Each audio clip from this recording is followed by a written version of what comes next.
एक गोष्ट तुमच्या लक्षात येते का बघा. आता हे जे भोंदू बाबा आहेत, ह्यांची संख्या आपल्या देशात इतकी इतकी आहे की भरपूर आहे. काय काय लोकांची प्रकरणं उघडकीस येतात. काय काय आता हे बाबा खरात बाबा 500 कोटींची संपत्ती, अमाप संपत्ती मिळवली. कुणाच्या जीवावर? ह्यांना पहिल्यांदा राजकीय हात असतोय.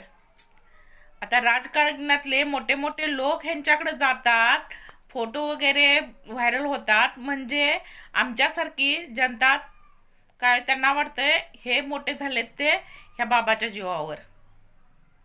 पण हा भोंदू बाबा दुसऱ्यांना लुटण्यासाठी काय करतोय हे त्या राजकीय नेत्यांनी डोळे उघडे ठेवून बघायला पाहिजे ना.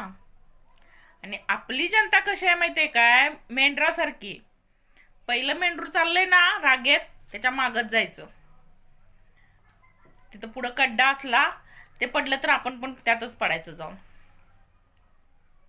पण असं नाही की बाबा पुढं काय धोका आहे बघून सावध राहावं.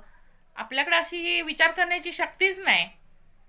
आता ह्या बाबांच्या शिष्य रुपाली चाकणकर मोठ्या आपल्या महिलांसाठी जो संविधानात कायदा बनलेला आहे, महिलांसाठी जे